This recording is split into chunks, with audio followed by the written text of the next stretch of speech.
안녕하세요. 요즘 잘 지내세요? 이 코로나가 생각보다 계속 길어지고 있어서 많은 사람들이 힘들어하고 있습니다. 저도 마찬가지고요. 오늘은 좀 가볍게 한번 내용을 한번 다뤄볼까 합니다. 우리가 이제 생두 가공을 하고 있는데 이제 생두 가공을 공부하면서 명색이 커피 산지에 대한 내용을 모르면 안 되겠죠. 물론 이제 아시는 선생님들도 계시겠지만 이번 학기에 이제 처음 커피를 접하시는 분들도 있을 겁니다. 아시는 분들도 한번 다시 정리한 마음으로 한번 보시고요. 특정 산지가 특정 맛을 낼 것이다. 예컨대 대표적으로 잘못된 게 과테말라 커피는 스모키하다. 이것처럼 엉터리 얘기가 없죠. 그런데 이제 계속 몇 년째 책에도 과테말라는 스모키하다. 그거 왜 스모키하냐고 물어봤더니 화산지대라고. 아니 그러면 화라산에 있는 하와이 커피는 어떠냐? 코스타리카는 또 어떠냐라고 물어보면 또 딱히 말을 못하고 있죠.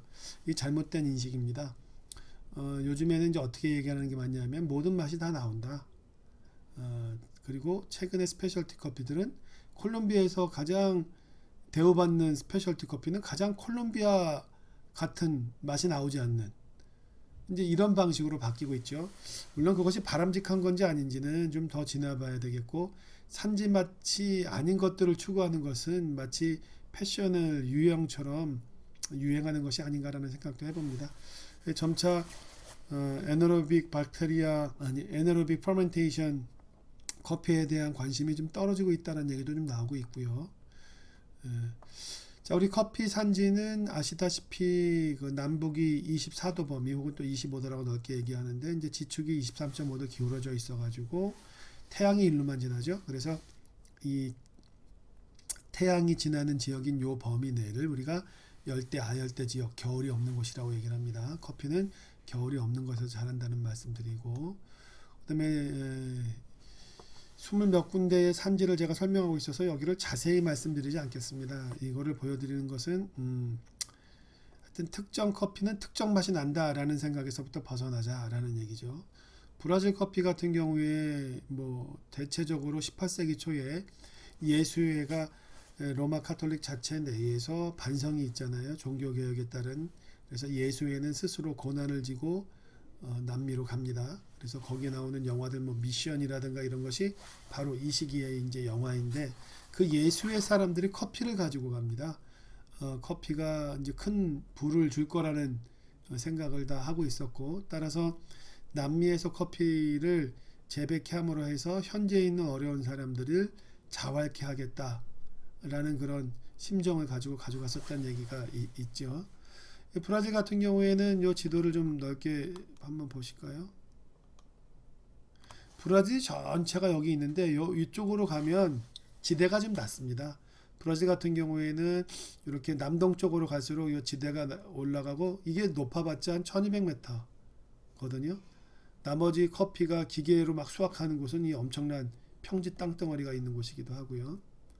커피는 브라질은 저 위에 파라 지역에서부터 나옵니다. 저 수리남 이쪽 지금의 베네수엘라 쪽에 접했던 곳에서부터 커피가 와서 요즘이죠.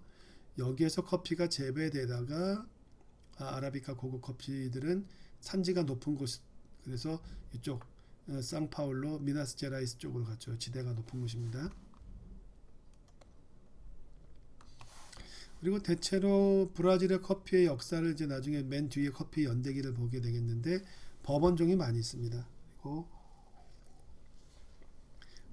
방식 자체는 다 내추럴 방식인데 스페셜티 커피의 유행과 함께 워시드 커피들도 나오고 있어요. 그래서 브라질 커피는 그냥 로스팅 블렌딩의 베이스로 쓰는 거다 생각하면 지금은 맞지 않습니다. 브라질이 대단한 커피 강국이에요. 커피에 대한 자료들을 제일 많이 가지고 있죠. 그리고 이제 세계의 기준을 제시하는 측면도 있습니다.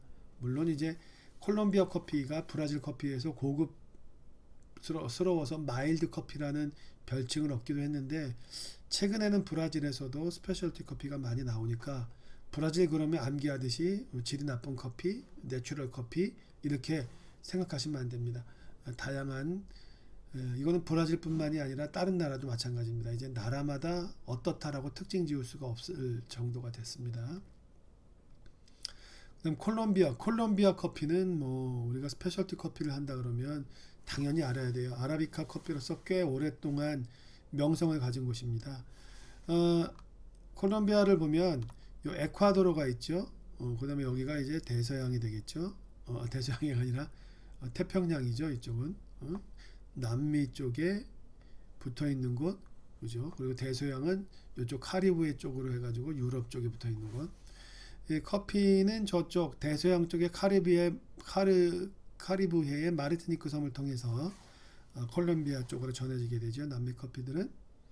자, 여기가 이제 안데스 산맥의 밑에서부터 쭉 올라오다가 콜롬비아의 경계에 들어오면 이것이 센트럴, 그 다음에 이쪽에 옥시덴탈, 해양 쪽이란 뜻이에요. 옥시덴탈. 그 다음에 오른쪽 동쪽 오리엔탈로 크게 세 개의 줄기로 나누게 됩니다. 바로 그 높은 산맥에서 한 1800, 1600m에서 아주 산미가 좋고 단맛이 좋은 마일드 커피가 나오는 거고, 요 북쪽으로 파나마 쪽으로 나가고 요쪽 베네수엘라 쪽으로 갈수록 지역이 낮아지고 열대우림의 형태가 보여요. 그래서 그늘 재배한 커피들 나오고, 콜롬비아는 사계절 커피가 다 나온다라고 이제 이야기를 하고 있죠. 적도가 어디를 지납니까? 그렇죠. 에콰도르가 적도란 뜻이죠. 바로 이 부분을 이렇게 지나고 있습니다.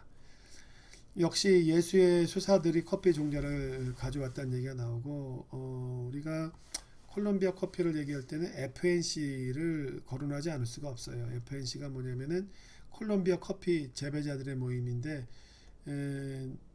바로 FNC에서 프랑스에 의뢰를 해갖고 르네즈 카페라고 하는 커피 아로마 키트가 나오게 되죠. 콜롬비아는 역사적으로 이 마일드한 커피, 워시드 프로세싱을 했고 또 아라비카만 재배를 했기 때문에 그 당시에 시장에 장악을 하고 있던 브라질 커피의 내추럴 커피에 비해서 맛이 굉장히 부드러웠고 단맛도 좋고, 그래서 고급 커피의 이미지를 가지고 있습니다.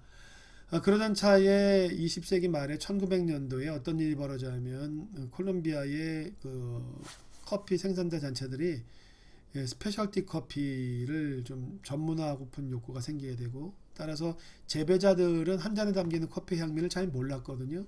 근데 재배자들도 소비자들이 원하는 커피를 제공하기 위해서는 소비자들이 원하는 맛을 알아야 된다. 그래서 장 르누아르, 프랑스에 있는 장 르누아르한테 의뢰를 해서 와인 아로마 키트처럼 커피 키트를 만들어 달라 이렇게 얘기를 해서 보면은 르네드 카페 향미를 얘기할 때 콜롬비아를 상징하는 그 마크가 들어가 있는 것은 다 그런 이유가 있는 겁니다. 저기 멕시코 커피 같은 경우에는 한 불과 5년 전만 하더라도 싼 맛에 마신다고 했거든요. 근데 지금 치아파스라든가 아니면 오아사카 같은 경우에는 지대가 높고 이제 부자들이 투자의 개념으로 농장을 하나둘 사기 시작했어요. 그게 벌써 한 7, 8년이 되고 2세대 그 땅 주인, 그다음에 이제 좀 뭐랄까 대량 생산에 허접한 커피를 내던 그 주인들이 2세대한테 물려주기 시작한 것이 이제 한 4, 5년 전이 되는데, 2세대가 그걸 받으면서 커피, 스페셜티 커피로 농장을 다시 리뉴얼하고 있죠. 그래서 멕시코 커피는 일단 산미가 굉장히 높다 이런 얘기를 합니다. 지대가 높기 때문에 그렇고, 이제 햇볕도 따가운 부분이기 때문에 밤낮의 기온차가 많으면 산미와 단맛이 많아지거든요. 멕시코 커피는 좀 우리가 아직 친숙하지는 않지만 관심을 갖고 있으면 좋겠다는 말씀입니다. 베라크루즈 같은 경우가 제가 지난번에 다녀왔었던 곳인데, 에너로빅 커피를 하고 또 게이샤라든가 세계 최고의 커피들을 이 작은 그 스페셜티 농장들이 한 5, 6년 전부터 키웠어요. 그래서 상품이 막 나오기 시작을 하는데, 게이샤 커피 같은 경우에는 멕시코 게이샤도 조금 파나마 게이샤와는 달리 맛이 좀 선명하고 깨끗하다. 뭐 꽃향기나 뭐 하늘하늘한 이런 느낌, 장미의 느낌이나 이게 이제 파나마 게이샤의 특징이라고들 얘기를 하잖아요. 근데 멕시코의 게이샤는 미각에 더 아주 그냥 촉감을 부드럽게 해주는 스티키, 쫄깃쫄깃한 단맛이라고 할까요? 바로 이렇게 같은 품종의 커피라고 해도 어느 지역에 가냐에 따라서는 그 지역을 반영을 합니다. 그런데 이제 그것이 어떤 커피는 어떻다라고 단정지어서 얘기하는 것은 잘못이고 약간의 변화, 미세하지만 변화가 오고 그것이 개성으로 표출되기도 하죠. 예를 들어서 이제 살바도르 나올 텐데 거기서 말씀드리겠습니다. 가테말라 스모키하다라고 얘기했던 바로 거기 절대 스모키하다라고 단정적으로 얘기하면 안 된다. 보면 여기 이제 미디엄 바디에 스모키하고 스파이시함, 참나무 같다는 기분 좋은 냄새가 나고 알싸한 맛이 난다고 한다라고 하는 것은 로스팅의 맛이에요. 로스팅의 맛. 그런데 이제 이런 표현들을 우리가 잘못 이해를 해서 과테말라 커피는 스모키하다 이렇게 단정적으로 얘기하면 안 된다라는 거죠.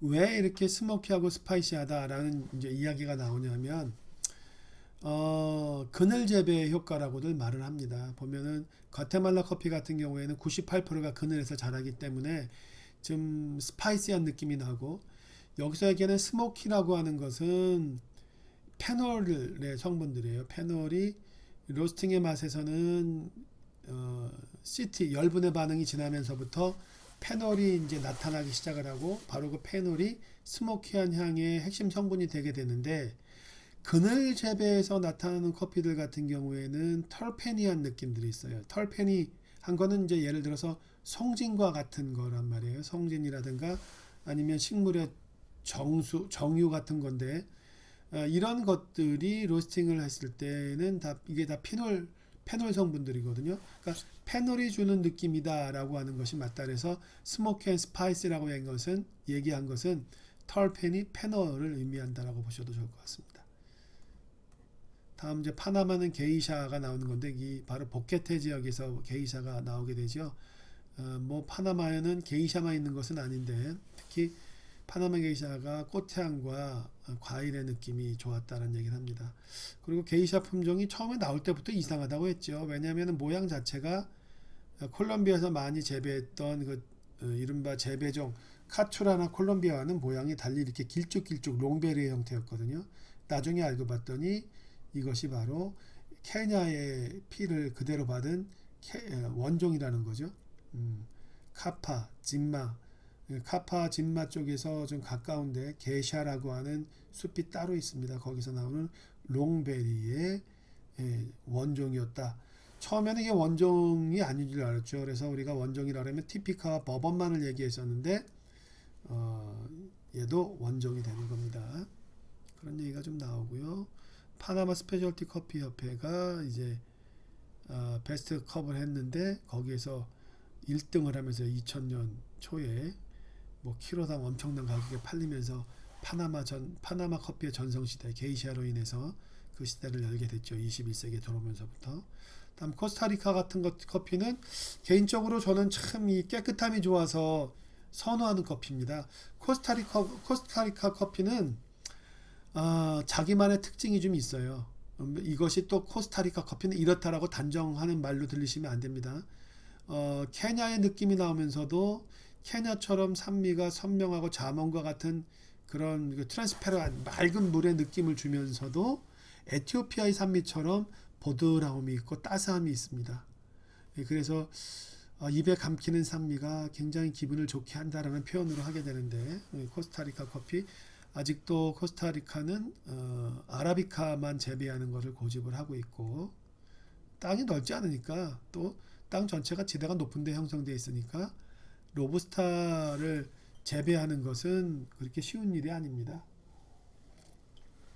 그래서 이제 1989년부터는 코스타리카에서는 커피를 국가 수입의 중요한 전략 산업으로 키우자 그래갖고 로부스타를 다 금지시켰죠.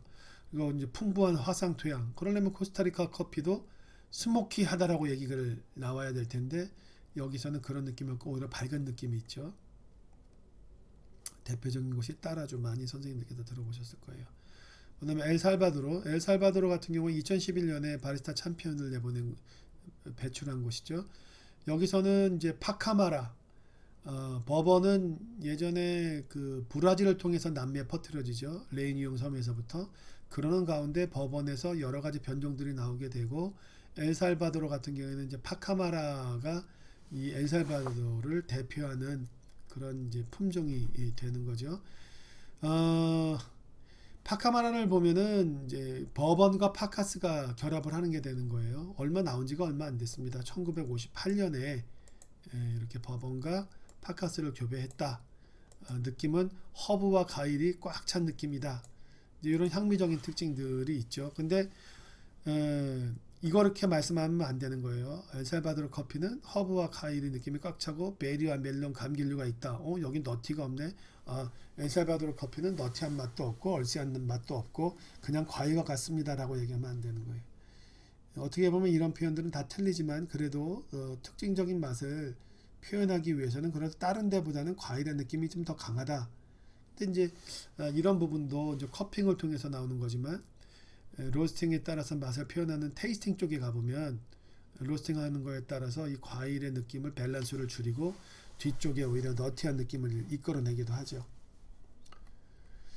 페루 값이 굉장히 싼데 최근에는 올라가고 있습니다. 이제 페루 같은 경우에는 찬찬마이오라든가 찬찬마이오가 대표적인 이제 좋은 커피들의 상징처럼 되어 있는데 한번 읽어 보시는 걸로 하고요.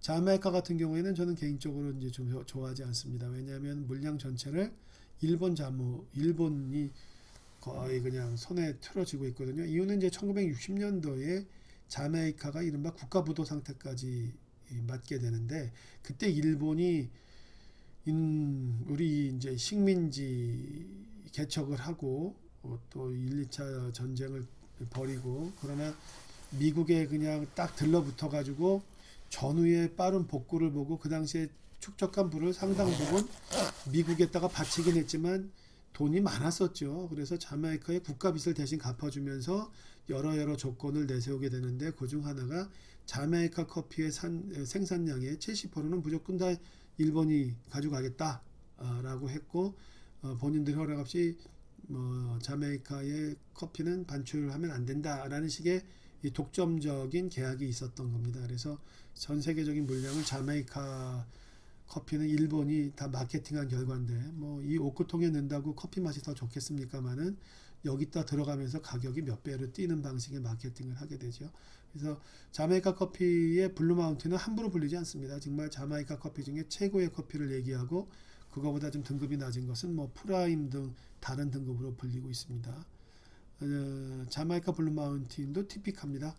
티피카의 품종이 하와이 코나에 가서 안착을 한 것은 하와이 코나라는 현지의 재배종의 이름으로 불리고 있고 콜롬비아에서는 현지에 적응을 한 티피카가 블루마운틴이라고 부르는 거죠. 모두 다 원종이고 병충해에 좀 약한 면이 있어서 수확률이 떨어지지만 커피의 알이 굵고 영양분이 많이 맺혀서 고급 커피라고 이야기를 하고 있습니다. 그렇다고 티피카라고 해서 모두 다 스페셜티 커피가 되는 건 아니라는 걸 알고 계시죠. 그 다음에 이제 에티오피아 같은 경우에는 참 아름다운 곳이죠. 지금 워시드 프로세싱 내추럴 모든 프로세스를 다 커피를 만들고 있는데 보면 이 그림 중에 구찌는 오해가 있으시면 안 돼요. 구찌는 여기 있는 구찌가 아니라 이르가체페에 있는 구찌 존을 의미하는 거고 그때는 구찌는 존이 되는 거고 여기서는 구찌는 마을의 이름입니다. 그래서 그 구찌와 이 구찌를 혼동하시면 안 되고 커피의 고향은 바로 요 카파와 진마입니다. 서로가 요 카파랑 진마가 자기네들이 커피의 고향이다. 그래서 뭐라 그래요? 칼디가 우리 동네 사람이라 그래서 서로 각각 커피 박물관을 갖고 있습니다. 근데 여기 요 사이에 한 요쯤 정도의 게샤 품종이 나왔던 게샤숲이 있는 것이죠. 그리고 우리가 커피를 이야기할 때 에티오피아 커피의 고급 커피는 다 이르가체페, 예가체프 지역에서 나온다고 얘기를 하고 단 여기와 성격이 다른 독특한 성격을 내는 것이 또 바로 이 하라라고 하는 하라르 지역이라고 얘기를 하는데 이 하라에서 나옵니다. 여기는 에티오피아의 사실은 요 중동의 자본 사우디아라비아에서 커피를 다 사주죠. 여기는 거의 다 이슬람권입니다. 똑같은 에티오피아라고 하더라도 바로 이 하라에서 내추럴 커피가 나오고 다크 초콜릿과 같은 커피가 나온다. 귀부인 커피다라고 얘기하는 그 유명한 그 하라 커피인데 최근에 하라가 이런 민족 분쟁이라든가 아니면 지역이 안정적이지 않아서 내추럴 커피들이 요 함벨라 쪽, 그 예르가체페 쪽 지역에서 생산되는 것들이 옛날 하라의 명성을 대신하고 있습니다. 요 바로 하라 혹은 하라르라고 하는 곳에 유명한 그 시인이 있잖아요. 그 누구죠?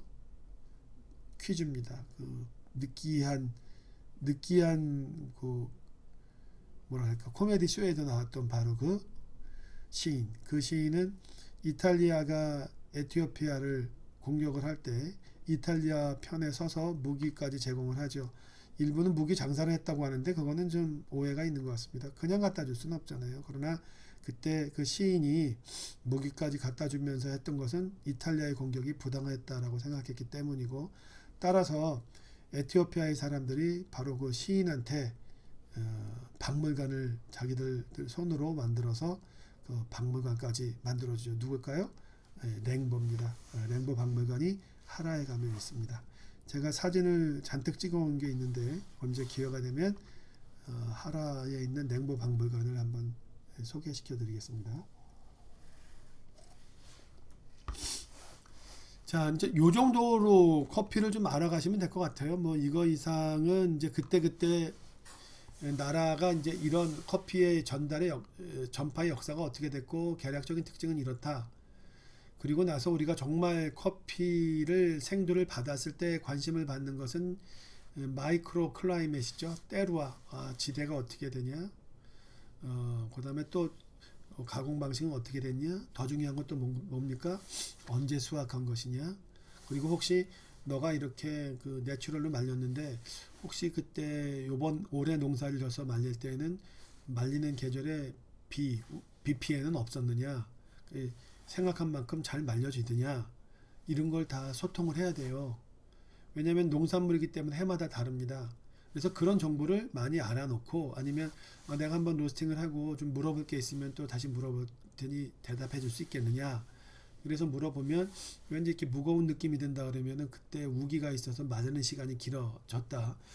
가볍고 깨끗하다 그러면은 이제 칭찬과 함께 요번엔 날씨도 좋았던 모양이네. 이런 대화를 하고 이런 거를 이런 수준에서 챙길 수 있어야 저는 전문가라고 생각을 합니다. 다음 이제 커피 지도에 대한 얘기가 나오고, 케냐 커피 같은 경우에는 대체로 우리가 하는 게 여기 이제 많은 작은 지역이 있지만 대개 다 요 부분, 요 니에리가 되어 있는 요 부분이 바로 케냐 마운틴 자리거든요. 케냐 마운틴이 있고 나이로비 공항에서부터 니에리까지는 차가 밀리지만 않으면 한 2시간 정도면 여유 있게 도착을 할 수 있습니다. 그리고 다 여기가 케냐 산맥, 케냐 마운틴 지역이죠. 바로 요 옆에 밑에가 바로 탄자니아. 여기에 바로 뭐 있어요? 보이세요? 조용필이 노래한 킬리만자로의 산맥이 바로 탄자니아 쪽에 있고, 여러분들 그 영화를 보면은 바로 이 탄자니아, 케냐, 모차르트의 피아노 협주곡이 흐르는 아웃 오브 아프리카는 영화가 있습니다. 원하시면 제가 아웃 오브 아프리카의 영화를 해설해주는 영상도 한번 하겠는데, 커피 생두 가공이랑 관계가 있나요? 있다면 제가 한번 해드리겠습니다. 아주 재미난 내용들이 있는데, 제가 거기 박물 그 현장 또 가서 현장에서 찍은 사진도 좀 있습니다.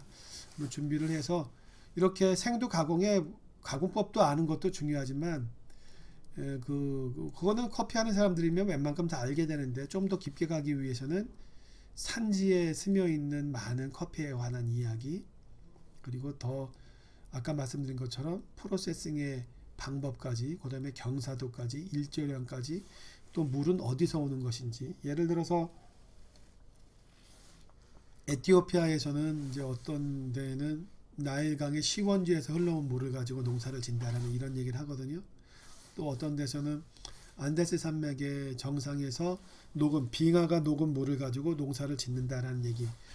와인에서는 이런 얘기만 나오면 굉장히 잘 써서 마케팅에 활용하는데, 커피 쪽에서는 아직 그런 부분이 약한 것 같습니다. 그런 것들을 우리가 발굴해서 산지 사람들한테 좀 알려주고 그걸 대신 마케팅에 좀 넣어줘도 좋은 것 같아요. 저희가 그 역할을 하고 있습니다. 산지에 가면은 집요하게 거기에 있는 마을의 이야기를 듣고, 그 다음에 여기 농사와 관련된 많은 이야기들을 하죠. 그래서 제가 발굴해냈던 것이 바로 함벨라 하루라는 커피가 있는데요. 제가 유통은 하지 않고 이제 우리 파트너들이 하고 있는데, 나중에 기회가 되면 함벨라 하루 커피 함께 테이스팅을 좀 해보겠습니다. 내일 제가 우리 센터에서 세미나를 합니다. 거기에 내일이 일요일인데 이번엔 사람들이 너무 많아서 다 모시질 못해요. 벌써 우리 내부적 트레이너들만 뭐 17명이 모인다 그래서 그 중에 다음에 또 하자라고 사람을 나눴는데 우리 선생님들 괜찮으시면 여기 한번 학교에는 모이는 것은 여러 가지로 힘들 것 같고요. 이건 이제 국가의 규정이 있어서 못 오는데 못 들어가는데 저희 센터에는 최소한 요번에 첫 학기 선생님들은 특히 이제 첫 학기 선생님들 중에서도 커피를 하시는 분들은 상관이 없겠습니다만은 이번 대학원에 와서 커피를 처음 하시는 분들은 한번 제가 자리로 커피 테이스팅 시간에 한번 모실 테니까 오셔도 좋을 것 같아요.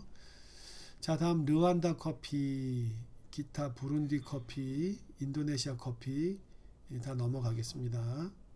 그리고 나중에 연대기에서 한번 보겠는데 이 부분을 이게 이제 책이기 때문에 그렇습니다만 나머지는 이제 선생님들이 이런 방식으로 다 알아갈 수 있겠고 이 연대기 부분은 제가 캡처를 해서 올리겠습니다.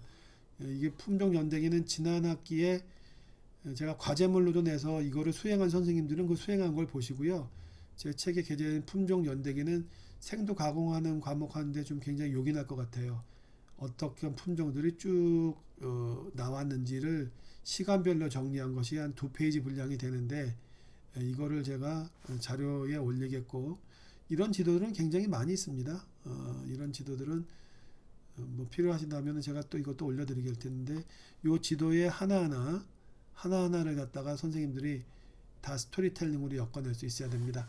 자, 그러면 오늘은 이 과목은 여기서 마치는 걸로 하고 다음에 이제 동영상 오늘 올릴 동영상 중에는 프로세싱하는 유튜브의 영상을 보면서 제가 간단히 설명하는 것을 함께 올릴 테니 그것까지 봐주세요. 감사합니다.